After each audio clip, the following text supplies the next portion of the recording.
morning. It is Monday, April 22nd, around 5 a.m. Today is a very special day. It is the first day that I get to work out in almost 5 weeks since my chest injury.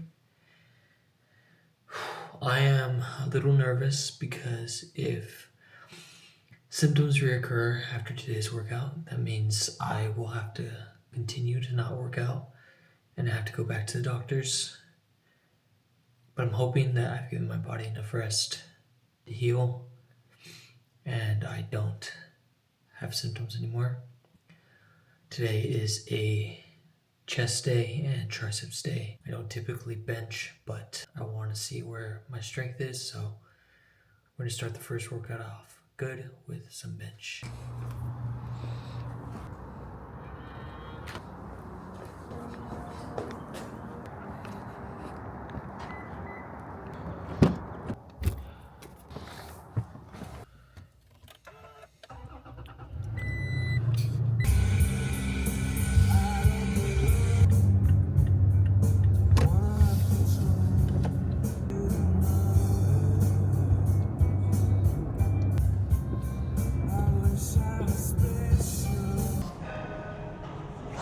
Let's see how 185 moves. Wow, it's heavy.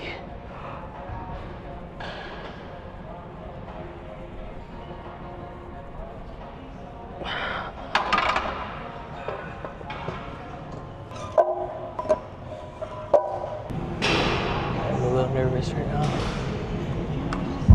Let's see how 225 moves.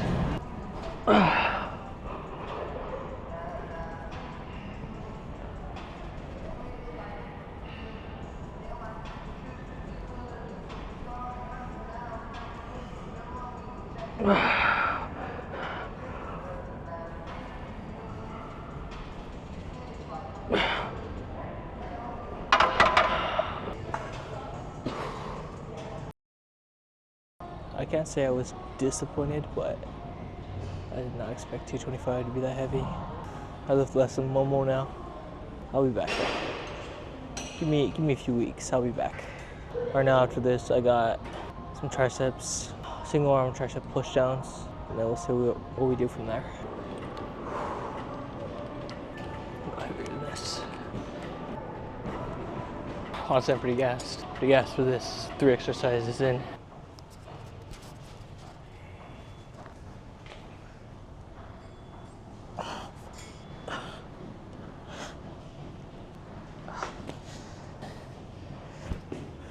That was an okay workout. Felt a solid workout, but just not as much as I would normally do. I told myself I was gonna keep it easy on purpose, but honestly, I didn't really have much of a choice. But let's continue to this yap session, man. I'm glad I was able to finally get lifted. I really don't feel anything in my chest. I feel fine, but usually the symptoms occur when I lay down. So I'm gonna go home right now, shower, and then lay down for a little bit, see how I feel. If any of the pressure comes back on my chest, I don't think it will. I won't say I'm cured, but I will say that I've given my body enough rest to get back into light exercise like this. I'm hoping that after a week of this, so I'll continue working out throughout the week if I don't feel anything today. After a week in the gym, I can slowly work my way back up to running, because I'll be honest, I love the gym.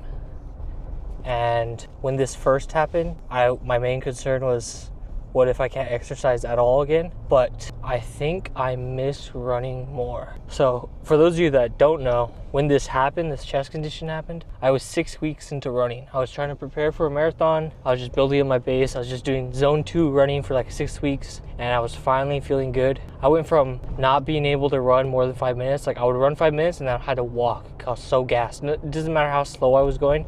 My legs would cramp up, I was gassed, I would have to walk. That was like in the first 2 weeks.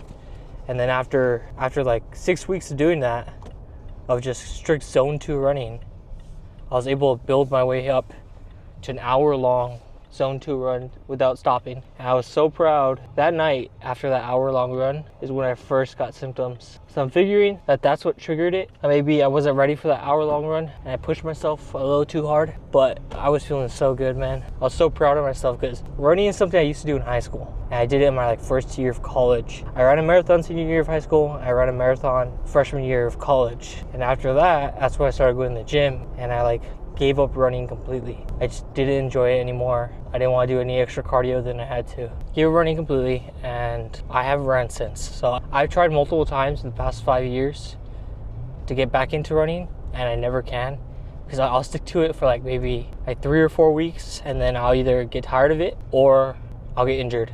Most of the time it had to do with like muscle injuries, like either my knee would start hurting, or usually like my Achilles or something would start hurting.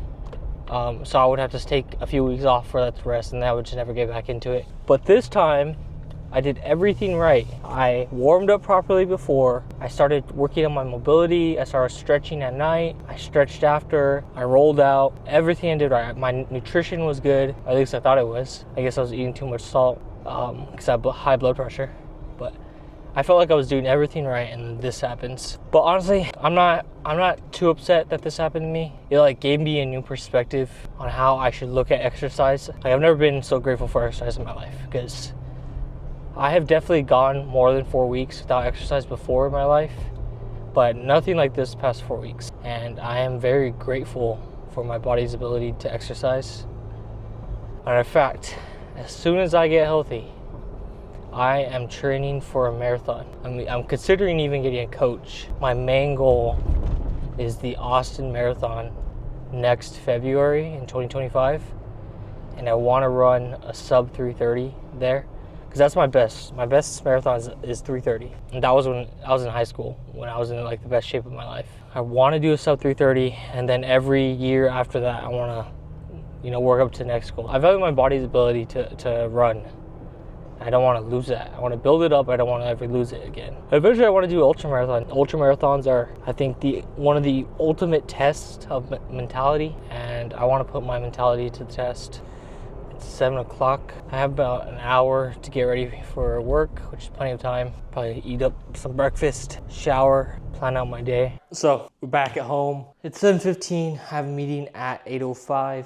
I need to get showered. I took my blood pressure. It's fine. My blood pressure was surprisingly low. I expected it to be kind of high because of exercise. I feel fine. I laid down for like 10 minutes. Didn't really feel any pressure in my chest, so that's a good sign. That means I can continue exercising throughout the week in the gym. For breakfast, probably the same thing I've been having for the past few days. One of the hardest parts about eating low sodium is finding foods that don't have high sodium. I think last time I checked on my FitnessPal, eggs are actually decently high in sodium. Let's see. So if I wasn't eating this, I usually eat like 5 eggs for breakfast, just because I try to get at least 30 grams of protein and something that will fill me. 5 eggs have a total of 355 milligrams of sodium, which is all right. It's not that high, but I'm trying to stay around 1,000 milligrams of sodium. And if I eat almost 400 in just breakfast, that means my dinner, which typically is either red meat or chicken, will have to be less salted than usual. So I rather just go with Greek yogurt. Gets the same amount of protein, has like 110 milligrams of sodium, which is far less, and gives me more flexibility during dinner time. Eating the same thing every day, which is Greek yogurt, a banana, or some berries, and then some honey on top, isn't a bad idea for me. All right, so we have 340 grams of non-fat plain Greek yogurt, 143 grams of banana, and 20 grams of pure Canadian honey, which comes out to, let's see if it focuses, 380 calories with 111 milligrams of sodium, which is not bad. This is what we're working with. So as far as the day goes, I have a lot of work to do for my job. I have a meeting right now in less than an hour. Probably another call after that. So it's 7:22 right now. Meetings start at 8. I'll probably be in meetings till like 9:30, maybe closer to 10, because I usually have to hop on a call with my colleagues either in India or Brazil. Brazil's not that far ahead of us, but India is. It's the end of their day right now. So I usually only have the mornings to work with them. I'll probably work until 12 noon. Then I'll go for a walk. I'm still trying to get my 10K steps in. I'm trying to get 10K to 20K steps in. I could probably reduce it to 10K now because I'm exercising. But for now, I'm gonna finish up breakfast. I probably won't record too much during my workday just because my camera's about to die. So I need to recharge my camera. I'll probably update you guys when I go for my walk.